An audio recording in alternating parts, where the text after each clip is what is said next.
ईश जननी माँ मारिया ଜାନୁଆରୀ 1ରେ ଆମମାନେ ଈଶ ଜନନୀ ମା ମାରିଆଙ୍କ ସମାରୋହ ପାଳନ କରିଥାଉ। ଆମେ ମା ମାରିଆଙ୍କୁ ଈଶ ଜନନୀ, ପ୍ରଭୁଙ୍କ ଜନନୀ, ପ୍ରଭୁ ଯୀଶୁଙ୍କ ଜନନୀ ରୂପେ ଆମମାନେ ତାହାଙ୍କର ସମାରୋହ ପାଳନ କରିଥାଉ। ଏହି ମାଙ୍କର ଶବ୍ଦ ଆମମାନେ ପ୍ରଥମ ଅଧ୍ୟାୟ 43 ପଦ, ଲୁକର ପ୍ରଥମ ଅଧ୍ୟାୟ 43 ପଦରେ ଆମମାନେ ପଢ଼ିଥାଉ। ମୋର କି ସୌଭାଗ୍ୟ, ମୋର ପ୍ରଭୁଙ୍କ ଜନନୀ ମୋ ନିକଟକୁ ଆସିଲେ। ଏହି କଥା ଏଲିଜାବେତା ମା ମାରିଆଙ୍କୁ କହୁଛନ୍ତି। ଯେତେବେଳେ ମା ମାରିଆ ତାହାଙ୍କୁ ସାକ୍ଷାତ କରିବା ପାଇଁ ଯାଆନ୍ତି, ସେହି ସମୟରେ ସେ ଏହି କଥା କହନ୍ତି, ମୋର କି ସୌଭାଗ୍ୟ, ପ୍ରଭୁଙ୍କ ଜନନୀ, ପ୍ରଭୁଙ୍କ ମାତା ମୋତେ ଦେଖିବାକୁ ଆସିଲେ, ମୋ ନିକଟକୁ ଆସିଲେ, ପ୍ରଭୁଙ୍କ ଜନନୀ ମୋ ନିକଟକୁ ଆସିଲେ। ହେଲେ ଏହି କଥା ହିଁ ଆମମାନେ ପବିତ୍ର ଧର୍ମଗ୍ରନ୍ଥରୁ ପାଉଛୁ। ସେ ଯୀଶୁଙ୍କର ମା, ଯୀଶୁ ହେଉଛନ୍ତି ପ୍ରଭୁ, ଯୀଶୁ ହେଉଛନ୍ତି ଈଶ୍ୱର, ଯୀଶୁ ହେଉଛନ୍ତି ପରମେଶ୍ୱର। ସେଥିପାଇଁ ସେ ଈଶ୍ୱରଙ୍କର ମାତା, ପରମେଶ୍ୱରଙ୍କର ମାତା। ପିତା ପରମେଶ୍ୱରଙ୍କର ମାତା ନୁହଁ, କିନ୍ତୁ ଯୀଶୁଖ୍ରୀଷ୍ଟଙ୍କର ମାତା। ପିତା ପରମେଶ୍ୱରଙ୍କର ସେ ଝିଅ, କିନ୍ତୁ ପ୍ରଭୁ ଯୀଶୁଖ୍ରୀଷ୍ଟଙ୍କର ମାତା। ପବିତ୍ର ଆତ୍ମା ପରମେଶ୍ୱରଙ୍କର ମାତା ନୁହଁ, କିନ୍ତୁ ସେ ପବିତ୍ର ଆତ୍ମାଙ୍କର ପତ୍ନୀ। ସେ ପବିତ୍ର ଆତ୍ମା ତାହାଙ୍କର ଭର୍ତ୍ତା। ହେଲେ ଇଏ ହେଉଛି ଆମମାନଙ୍କର ତର୍କ, ବା ଇଏ ହେଉଛି ଆମମାନଙ୍କର ବୁଝାମଣା, ଇଏ ହେଉଛି ଆମମାନଙ୍କର ବିଶ୍ୱାସ। ସେ ମା ମାରିଆ ପିତା ପରମେଶ୍ୱରଙ୍କର ଝିଅ, ପୁତ୍ର ପରମେଶ୍ୱରଙ୍କର ମା ଏବଂ ପବିତ୍ର ଆତ୍ମା ପରମେଶ୍ୱରଙ୍କର ପତ୍ନୀ, ଭାର୍ଯ୍ୟା। ଏହି ରୂପେ ଆମମାନେ ତାହାଙ୍କୁ ସମ୍ବୋଧନ କରିଥାଉ। ତେଣୁ ଏହି ପଦବୀ ମା ମାରିଆଙ୍କୁ ଦିଆଯାଇଛି, କାରଣ ସେ ତାହାଙ୍କୁ ଜନ୍ମ ଦେଇଥିବା ଯୋଗୁଁ ସେ ତାହାଙ୍କର ମା, ସେ ତାହାଙ୍କର ଜନନୀ। ଆଉ ପ୍ରଭୁ ଯୀଶୁଖ୍ରୀଷ୍ଟ କ୍ରୁଶରେ ଥାଇ ଜହନଙ୍କୁ କହିଲେ, ଇଏ ତୋର ମା। ଜହନ 19:27। ନାରୀ, ଇଏ ହେଉଛି ତୋର ପୁଅ। ଜହନ, ଇଏ ହେଉଛି ତୋର ମା। ପ୍ରଭୁ ଯୀଶୁଖ୍ରୀଷ୍ଟ ଏହି କଥା ସେ କହିଲେ।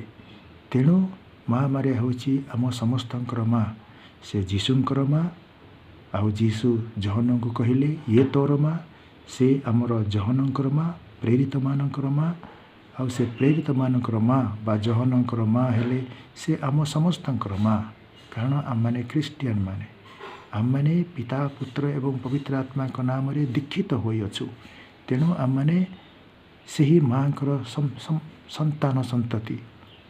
ସେ ମଣ୍ଡଳୀର ମା, କାରଣ ଆମେ ହେଉଛୁ ମଣ୍ଡଳୀ।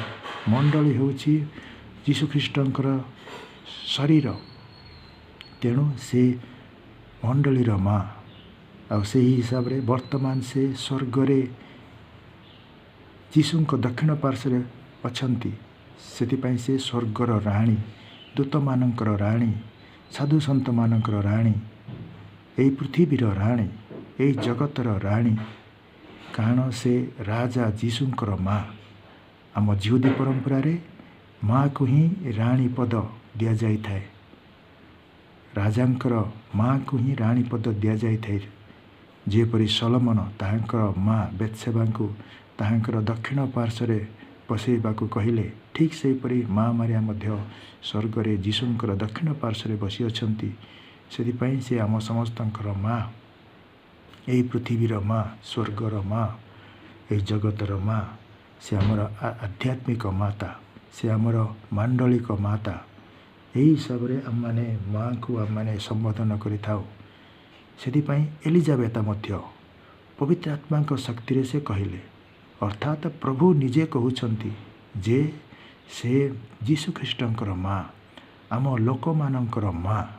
ସେଥିପାଇଁ ହିଁ ପିତା, ପୁତ୍ର ଏବଂ ପବିତ୍ର ଆତ୍ମାଙ୍କ ପରେ ମା ମାରିଆଙ୍କର ନାମ ପ୍ରଥମେ, ତାହାପରେ ଯୋସେଫଙ୍କର ନାମ ଦ୍ୱିତୀୟରେ, ତାହାପରେ ଦୂତମାନଙ୍କର ନାମ, ତାହାପରେ ସାଧୁସନ୍ଥମାନଙ୍କର ନାମ ଆମମାନେ ସ୍ମରଣ କରିଥାଉ। କ୍ରମାନୁସାରେ ଆମମାନେ ଏହିସବୁକୁ ସ୍ମରଣ କରିଥାଉ। ତାହାଙ୍କୁ ଆମମାନେ ମାଆର ମର୍ଯ୍ୟାଦା ଦେଇଥାଉ। ହେଲେ ଏହିପରି ଭାବରେ ହିଁ ଆମମାନେ ମଣ୍ଡଳୀରେ ତାହାଙ୍କୁ ଆମମାନେ ଏହି ମର୍ଯ୍ୟାଦା ଦେଇଥାଉ। ଶିଶୁ ଯୀଶୁଙ୍କୁ ଆଉ ମାଆଙ୍କୁ ଆମେ ଭିନ୍ନ କରିପାରିବା ନାହିଁ। ଯେମିତି ପିତା ପୁତ୍ର ଏବଂ ପବିତ୍ର ଆତ୍ମାଙ୍କୁ ଆମମାନେ ଭିନ୍ନ କରିପାରିବା ନାହିଁ, ଠିକ୍ ସେହିପରି ମାଆଙ୍କୁ ଆଉ ଯୀଶୁଙ୍କୁ ମଧ୍ୟ ଆମମାନେ ଭିନ୍ନ କରିପାରିବା ନାହିଁ। ତେଣୁ ବର୍ଷର ପ୍ରଥମ ଦିନ ଯାହା ଯୀଶୁଖ୍ରୀଷ୍ଟ କହିଥିଲେ, ମୁଁ ଆସିଛି ପ୍ରଭୁଙ୍କର ଅନୁଗ୍ରହର ବର୍ଷ ଘୋଷଣା କରିବା ପାଇଁ, ଲୁକ 4:19 କହନ୍ତି। ସେଥିପାଇଁ ବର୍ଷ ଆରମ୍ଭକୁ, ବର୍ଷର ପ୍ରଥମ ଦିନକୁ ତାହାଙ୍କରି ନାମରେ ହିଁ ଆମମାନେ ଘୋଷଣା କରିଥାଉ। ଏହା ପ୍ରଭୁଙ୍କର ଦିନ, ଯୀଶୁଙ୍କର ଦିନ, କାରଣ ତାହାଙ୍କ ନାମରେ ହିଁ ଆମମାନେ କରିଥାଉ ଖ୍ରୀଷ୍ଟାବ୍ଦ। ତାହାଙ୍କର ନାମରେ ହିଁ ଆମମାନେ କରିଥାଉ ଖ୍ରୀଷ୍ଟପୂର୍ବ। ତାହାଙ୍କ ଆସିବା ପୂର୍ବ ସମୟ ହେଉଛି ଖ୍ରୀଷ୍ଟପୂର୍ବ, ଆଉ ତାହାଙ୍କ ଆସିଲା ପରେ ସମୟ ଗଣାଯାଉଛି ଖ୍ରୀଷ୍ଟାବ୍ଦ ବା ମସିହା। ଏହିପରି ଭାବରେ ତାଙ୍କ ନାମରେ, ଯୀଶୁଙ୍କ ନାମରେ, ଆଉ ଯୀଶୁଙ୍କର ନାମରେ ତାହାଙ୍କର ମା ଥିବା ଯୋଗୁଁ ଆମମାନେ ପ୍ରଥମ ଦିନ ମଧ୍ୟ ତାହାଙ୍କୁ ଆମମାନେ ଯୀଶୁଙ୍କର ମା, ଈଶ୍ୱରଙ୍କର ମା ବୋଲି ଆମମାନେ ତାହାଙ୍କୁ ସମ୍ବୋଧନ କରିଥାଉ। ପରିବାରରେ ମଧ୍ୟ ଯେପରି ଆମର ପୃଥିବୀରେ ପରିବାରରେ ପିତା ମାତା ଆଉ ସନ୍ତାନକୁ ନେଇକି ଆମମାନେ ପରିବାରକୁ ମନେ ପକାଇଥାଉ, କିନ୍ତୁ ଯୀଶୁଙ୍କ ପରିବାରରେ ପ୍ରଥମେ ଯୀଶୁଙ୍କ ନାମ, ତାପରେ ମାରିଆଙ୍କ ନାମ, ତାପରେ ଯୋସେଫଙ୍କ ନାମ ଆମମାନେ ନେଇଥାଉ। ବିପରୀତ ପାର୍ଥିବ ଜଗତରେ ପ୍ରଥମରୁ ଶେଷ, କିନ୍ତୁ ଆମେ ଯୀଶୁଙ୍କ ପରିବାରରେ ପ୍ରଥମେ ଯୀଶୁଙ୍କ ଠାରୁ ଆରମ୍ଭ। ଯୀଶୁ, ମା ମାରିଆ ଆଉ ଯୋସେଫ। ଯୀଶୁଙ୍କ ଯୋଗୁଁ ହିଁ ମା ମାରିଆ, ଆଉ ଯୀଶୁଙ୍କ ଯୋଗୁଁ ହିଁ ସାଧୁ ଯୋସେଫ। ଏହିପରି ଭାବରେ ଆମମାନେ ଯୀଶୁଙ୍କର ପରିବାରକୁ ମନେ ପକାଇଥାଉ। ତେଣୁ ଏହି ନୂଆ ବର୍ଷରେ, ନୂଆ ଦିନରେ ଇଏ ହେଉଛି ପ୍ରଭୁଙ୍କର ଅନୁଗ୍ରହର ସମୟ। ପ୍ରଭୁ ହିଁ ସେ ଯୋଜନା କରିଛନ୍ତି। ଏହି ସମୟ ପ୍ରଭୁଙ୍କ ଠାରୁ ହିଁ, କାରଣ ସେ ସମୟର ହର୍ତ୍ତାକର୍ତ୍ତା ହେଉଛନ୍ତି ପିତା ପରମେଶ୍ୱର, ଆଉ ସ୍ଥାନର ହର୍ତ୍ତାକର୍ତ୍ତା ହେଉଛନ୍ତି ଯୀଶୁ ପରମେଶ୍ୱର, ଆଉ ବ୍ୟକ୍ତିଙ୍କର ହର୍ତ୍ତାକର୍ତ୍ତା ହେଉଛନ୍ତି ପବିତ୍ର ଆତ୍ମା ପରମେଶ୍ୱର। ହେଲେ ଏହିପରି ଭାବରେ ସେମାନେ ତ୍ରୈକ୍ୟ ପରମେଶ୍ୱର ମିଶିକି କାର୍ଯ୍ୟ କରନ୍ତି, ପିତା ପୁତ୍ର ଏବଂ ପବିତ୍ର ଆତ୍ମାଙ୍କ ସହିତ। ତେଣୁ ଆମମାନେ ଏହି ତ୍ରୈକ୍ୟ ପରମେଶ୍ୱରଙ୍କୁ ମନେ ପକାଇଥାଉ। ପ୍ରଥମ ଦିନରେ ଯୀଶୁଙ୍କୁ ଆମମାନେ ସମ୍ବୋଧନ କରିଥାଉ, ଆଉ ତାହାଙ୍କର ମାତାଙ୍କୁ ଈଶ ଜନନୀ ବୋଲି ସମ୍ବୋଧନ କରିଥାଉ। ତେଣୁ ଆସନ୍ତୁ ନୂଆ ବର୍ଷରେ, ନୂଆ ଦିନରେ ଅନୁଗ୍ରହ ପାଇବା ପାଇଁ ଆମମାନେ କାର୍ଯ୍ୟ କରିବା।